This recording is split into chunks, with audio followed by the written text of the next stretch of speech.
ഇങ്ങനെയുള്ള പദങ്ങളുണ്ടല്ലോ, ഇപ്പം ഹെൽത്തി കുട്ട, എന്തൊക്കെയാ കൊച്ചു കേരളത്തിൽ സംഭവിക്കുന്നത്, ഇത് പക്ഷെ നിങ്ങൾ വൺസ് അത് വർക്കായി കഴിഞ്ഞാൽ പിന്നെ അത് വേറൊരു റീലിൽ ഉപയോഗിക്കുന്നുമില്ല. അപ്പൊ സാധാരണ ആളുകൾ അതിന്റെ തന്നെ ഒരു ഫ്രാഞ്ചൈസ് പോലെ അത് ഇങ്ങനെ പതുക്കെ പതുക്കെ പതുക്കെ ഇട്ടിട്ട് പോവുക ചെയ്യുക. നിങ്ങൾ ഒരിക്കലും സ്വയം റിപ്പീറ്റ് ആവാതിരിക്കാൻ ബുദ്ധിയുണ്ട്.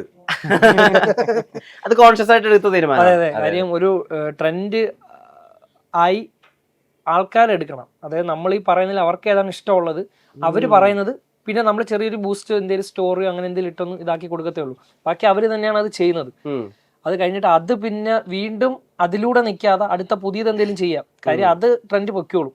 ആക്സിഡന്റ് വന്നാലും പറയും അങ്ങോട്ട് വേണ്ട, അത് മറ്റേ വീട്ടിൽ നമ്മൾ യൂസ് ചെയ്തില്ല, അത് വേണ്ട, മാറ്റി യൂസ് ചെയ്യാം. അങ്ങനെ മാറ്റിയും തിരിച്ചും ചെയ്യും. കാര്യം അതെന്താണെന്നറിയോ, നമ്മളുടെ പ്രേക്ഷകർ, ഞാൻ ഉൾപ്പെടുന്നു. വിഷ്ണു ഒരു കാര്യം ചെയ്തു, അല്ലെങ്കിൽ ഞാൻ ഒരു കാര്യം ചെയ്തു, ഗംഭീരമായി കൈ പിടിച്ചു, 3 ദിവസമായി ചെയ്താ അവൻ തന്നെ വേറെ വിളിക്കും, ഞാൻ തന്നെ വിളിക്കും. ആ തിരിച്ചറിവുണ്ട്. അതാ ഞാൻ നേരത്തെ പറഞ്ഞേ, ഇവര് കോണ്ടന്റ് ക്രിയേറ്റേഴ്സിനോടൊപ്പം തന്നെ അതിന്റെ പക്വത കീപ്പ് ചെയ്യുന്ന പല കാര്യങ്ങളും ഇവരിൽ ഞാൻ കണ്ടിട്ടുണ്ട്. അതാണ് നേരത്തെ പറഞ്ഞ അറ്റൻഷൻ സീക്കിങ്ങിനുള്ള വഴികൾ തേടാതിരിക്കുക. Things will come. നമ്മൾ കണ്ടന്റ് ഉണ്ടാക്കി നമ്മൾ ക്വാളിറ്റിയിൽ ഡിപ്പെൻഡ് ചെയ്താൽ മതി. ബിപിൻ ദാസ് ഫൈൻഡ് ചെയ്തത് എന്താണ്, ഇവരിൽ ആ ക്വാളിറ്റി കീപ്പ് ചെയ്തോണ്ടാണ് ഇവരുടെ വീഡിയോസ് കൺസിസ്റ്റന്റ് ആയിട്ട് പോകുന്നത്. മനസ്സിലായോ? കൺസിസ്റ്റൻസി ഭയങ്കര ഇമ്പോർട്ടന്റ്. ഈ വിപിൻ ദാസ് എങ്ങനെയാണ് നിങ്ങളെ കൊണ്ട് അഭിനയിപ്പിച്ചെടുത്തത്? അപ്പൊ അദ്ദേഹം പറഞ്ഞിട്ടുണ്ട് നിങ്ങളുടെ ഒരു ടീമിൽ മാത്രമാണ് നിങ്ങൾ കംഫർട്ടബിൾ. അതായത് നിങ്ങൾ പെട്ടെന്ന് ഇപ്പൊ വേറെ കുറെ സങ്കേതങ്ങളൊക്കെ ആയിട്ട് വന്നു കഴിഞ്ഞാൽ, കുറെ ക്യാമറയും വേറൊരു ഡയറക്ടറൊക്കെ വന്നു കഴിഞ്ഞാൽ നിങ്ങൾ ഓക്കെ ആയിരിക്കില്ല. അപ്പൊ നിങ്ങൾ പതുക്കെ പതുക്കെ സംസാരിച്ച് കൊണ്ടുവരികയായിരുന്നു. ഞങ്ങൾ വീഡിയോസ് ഒക്കെ കണ്ടിട്ടുണ്ട്, മീൻ പിടിക്കാൻ പോകുന്ന വീഡിയോസ് ഒക്കെ കണ്ടിട്ടുണ്ട് വിപിൻ ഒക്കെ ആയിട്ട്. അപ്പൊ എങ്ങനെയാണ് ആള് നിങ്ങളെ ക്യാൻവാസ് ചെയ്തത്? അതായത് അതിപ്പം അവിടെ മാത്രമല്ല, ഇപ്പൊ നമ്മൾ പൊതുവെ ഒരു സ്ഥലത്ത് ചെല്ലുമ്പം നമ്മൾ ആദ്യമേ കയറി ഇതാവില്ല. അതാണ് അതിനുള്ള ബേസിക് കാര്യം.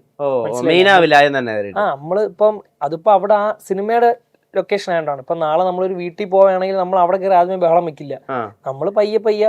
അപ്പൊ അതായിരിക്കും ചേട്ടൻ ആദ്യമേ കണ്ട നമ്മളെ, മനസ്സിലായില്ല? അപ്പൊ അതേ കണക്ക് പിന്നെ ചേട്ടനെ അത് അക്സെപ്റ്റ് ആയി. ഓക്കെ, പിന്നെ അവർക്ക് ആ രീതി പറ്റുമെന്ന് ചേട്ടൻ തോന്നിയോണ്ടാണ് പിന്നെ പല രീതിയിലുള്ള റോളും കാര്യങ്ങളൊക്കെ മാറി തിരിഞ്ഞൊക്കെ വന്ന.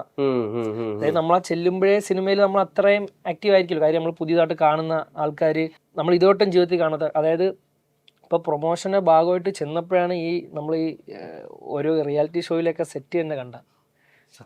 മനസ്സിലായില്ല? നമ്മൾ ഇതിൻ്റെ അകത്ത് ഇത് എങ്ങനെയാ സെറ്റ് ചെയ്ത് വെച്ചേക്കുന്നത്? അതായത് അറിയത്തില്ല, തുറന്നു കയറുമ്പോൾ വേറെ സ്ഥലം. കാര്യം നമ്മൾ ഈ വീഡിയോ ഡേയിലായാലും അങ്ങനെ പോകുന്നില്ല, നമ്മളിപ്പോ പടത്തിന്റെ ഭാഗമായിട്ടാണ് ഇവിടെയൊക്കെ ചെല്ലുന്നത്. മനസ്സിലായില്ലേ?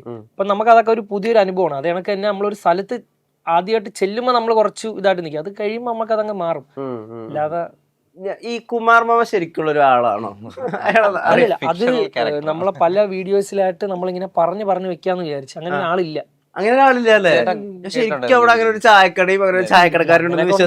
ആള് ഇക്കാര്യത്തിൽ ഇടപെട്ട് ഇത് ഒതുക്കി തന്നെ. നമ്മളെല്ലാ വീഡിയോസിലും ചേട്ടൻ അറിയാൻ വേണ്ടി പറയാം, എല്ലാ വീഡിയോസിലും നമ്മൾ ഒരു ക്യാരക്ടർ കൊണ്ടുവരും. ആ ക്യാരക്ടർ അങ്ങനെ ആളില്ല നമ്മുടെ കൂട്ടത്തില്. കുമാർ മാമ എന്നാണ് പേര്. അതാ ചോദിച്ചത്, ഇല്ലാത്ത ഒരാളിന്റെ പേരിൽ നമ്മൾ ഓരോരോ കാര്യങ്ങൾ ഉണ്ടാക്കി പറയും. നമ്മുടെ മറ്റേ എന്താണ് ഇപ്പം നിങ്ങൾ സിനിമയിൽ അഭിനയിക്കുന്ന സമയത്ത് റീലിൽ അഭിനയിക്കുന്നതിന്റെ മീറ്റർ അല്ല, കുറച്ച് മാറ്റി ചെയ്യണം എന്നൊക്കെ പറഞ്ഞല്ലോ. അതിലേക്ക് എങ്ങനെയാന്ന് സെറ്റ് ആയതൊന്ന് പരുവപ്പെട്ടെ? നമുക്ക് ആദ്യം ഒരു 5 ദിവസം ഒരു വർക്ക്ഷോപ്പ് ഉണ്ടായിരുന്നു. വർക്ക്ഷോപ്പിൽ അതിൽ കാര്യങ്ങളൊക്കെ ഇങ്ങനെ പറഞ്ഞു തന്ന് ഓരോന്ന് ചെയ്യിപ്പിച്ച്, പിന്നെ സിനിമയുടെ ആദ്യത്തെ ദിവസം രാജേഷ് മാഷെന്നാ വിളിക്കുന്നത്. രാജേഷ് ചേട്ടനായിരുന്നു, പുള്ളിയായിരുന്നു നമുക്ക് വർക്ക്ഷോപ്പിൽ എല്ലാ കാര്യങ്ങളും റീൽസിന്റെ മീറ്റർ നമുക്ക് 5 ദിവസം ഒരു വർക്ക്ഷോപ്പ് ഉണ്ട്. അപ്പോൾ 5 ദിവസം വർക്ക്ഷോപ്പ് ഉണ്ടായിരുന്നു. അത് നല്ലപോലെ യൂസ്ഫുൾ ആയി. കാര്യം ഓരോ കാര്യങ്ങൾ പറഞ്ഞു നമുക്ക് റീൽസിൽ നിന്ന് മാറിയിട്ട് നമുക്ക് ഓരോ ഷോട്ട് എങ്ങനെയാണ്, അതായത് ഒരു സീൻ തന്നു കഴിഞ്ഞാൽ നമ്മൾ എങ്ങനെ അത് ഗൗരവത്തോടെ ചെയ്യണം, എന്ത് കാര്യം അതിൽ ഇടണം. അപ്പൊ നമുക്ക് നല്ല ഉപയോഗം വന്നു സിനിമയ്ക്ക്. അപ്പൊ നമ്മൾ ഓരോ ഷോട്ട് ഓരോ സീൻ ചെയ്യുമ്പോഴും നമുക്കിങ്ങനെ അത് ആ പഠിപ്പിച്ചെന്ന കാര്യങ്ങൾ ഞങ്ങൾക്ക് നല്ല ഉപയോഗമായിട്ടുണ്ട്, നല്ല രീതിയിൽ ഇതായിട്ട്. അപ്പൊ സീൻ വൈസ് ആയിട്ട് ഞങ്ങൾക്ക് ചെയ്യാൻ പറ്റുന്നുണ്ട്. ഈ ഇപ്പൊ റീലൊക്കെ ക്രിയേറ്റ് ചെയ്യുന്ന സമയത്ത് വളരെ ചെറിയ ഡീറ്റെയിൽസ്, ഇപ്പൊ തലയിൽ ഒരു പൂ കുത്തി വെച്ചോന്ന് വെച്ചാൽ ഈ വലിയ ആളാണ് പറയുന്ന ഒരു ഒന്നുമില്ല, ചെറിയൊരു സൺഫ്ലവറിന്റെ പോലത്തെ ഒരു പൂ തലയെ കുത്തി വെച്ചിട്ടുണ്ട് ഇദ്ദേഹം. അപ്പൊ അത് കണ്ടിട്ട് പറയാണ് ഇത് തലയെ പൂ വെച്ച് കഴിഞ്ഞാൽ വലിയൊരാളാണ്. അത് ഭയങ്കര ചിരി ഉണ്ടാക്കുക നമുക്ക്. അതുപോലെ ഇപ്പൊ നമ്മൾ പലതരം ഫലൂഡകൾ കേട്ടിട്ടുണ്ട്, അല്ലെങ്കിൽ നമ്മൾ ഈ പറഞ്ഞ പോലെ മെനുവിൽ കണ്ടിട്ടുണ്ടെങ്കിൽ മോൺസ്റ്റർ ഫലൂഡ എന്ന് പറയുന്ന ഒരു സാധനം മെനുവിൽ ഉണ്ടായിരുന്നല്ലോ, അത് ഇത്ര വലിയ സാധനമാണല്ലോ എന്ന് നമുക്ക് തോന്നുന്നത് നിങ്ങളുടെ റീൽ കാണുമ്പോഴേ. ഈ ചെറിയ ചെറിയ ഡീറ്റെയിൽസ് എങ്ങനെ അത് സംസാരിച്ച് വരുന്നതാണോ? അതെങ്ങനെ അറിയാം ബ്രോ, അത് പ്ലാൻ ചെയ്യുന്നതല്ല. ആ. ഇപ്പൊ നമ്മളിപ്പോ നോർമലി ഒരു കാര്യം സംസാരിക്കുമ്പോൾ നമ്മൾ ഇതിൽ നിന്ന് എന്തെങ്കിലും ഒരു കാര്യം കിട്ടും. അത് റിയൽ ലൈഫിൽ ആൾക്കാർ നോർമലി പറഞ്ഞു പോണേ. അപ്പൊ നമ്മളെ വീഡിയോ ഇങ്ങനെ റിപ്പീറ്റ് വരുന്നതുകൊണ്ട് നിങ്ങൾ അത് ശ്രദ്ധിക്കുന്നത്. അപ്പൊ ആ സമയത്ത് വലിയ ഫലൂഡയ്ക്ക് വേണ്ടി ഞാൻ മോൺസ്റ്റർ ഫലൂഡ കണ്ടിട്ടുണ്ട്. ഈ ഇതിലൊക്കെ ഞാൻ കണ്ടിട്ടുണ്ട്. ഫലൂഡ തന്നെ ഇത്രയുണ്ട്. ഇപ്പൊ മോൺസ്റ്റർ എന്ന് പറയുമ്പോൾ തന്നെ അതിലെന്തോ കൂടുതലുണ്ട്. അപ്പൊ ഞാൻ പറയുമ്പോ അത് കൂടുതൽ എടുത്ത് പറയാൻ വേണ്ടി ഞാൻ അവന്റെ അടുത്ത് അത് ഉപയോഗിച്ചു.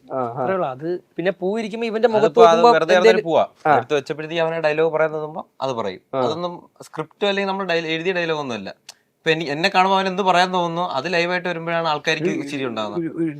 ഞാൻ ഉപയോഗിക്കുന്ന വാക്ക് ഒരു അൺഐഡന്റിഫൈഡ് കെമിസ്ട്രി അവരുടെ ഇടയിലുണ്ട്. അത് നമ്മൾ എത്ര കണ്ടുപിടിക്കാൻ ശ്രമിച്ചാൽ അതിന്റെ ഭംഗി കളയണ്ട, അത് നിലനിൽക്കട്ടെ, ഡൈസെക്ട് ചെയ്യണ്ട.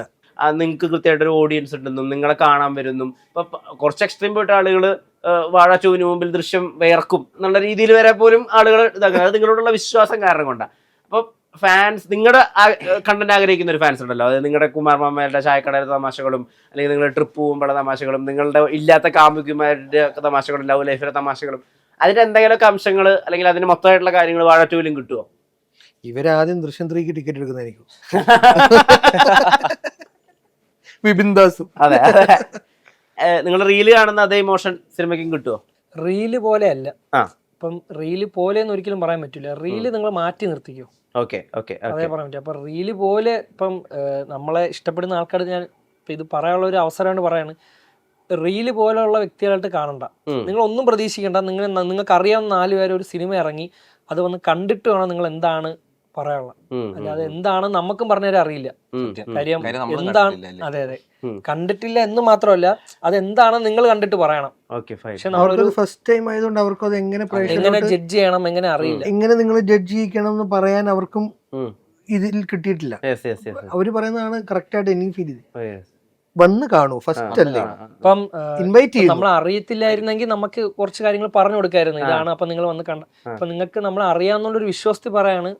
അപ്പൊ നിങ്ങളൊന്ന് വന്ന് കണ്ടു നോക്കിയിട്ട് എന്താണ് നിങ്ങൾ അഭിപ്രായം പറയാം. കല്യാണത്തിൽ പങ്കെടുക്കൂ. അതെ ചേട്ടാ, ഇപ്പൊ ഈ നോർത്തിലൊക്കെ ഇപ്പൊ ഒരു 300K ഒക്കെ ഉള്ളൊരു ഇൻസ്റ്റാഗ്രാം ഇൻഫ്ലുവൻസർ ഒക്കെ നടക്കുന്ന തന്നെ ഒരു ബോളിവുഡ് സ്റ്റാറിനെ പോലെയാ.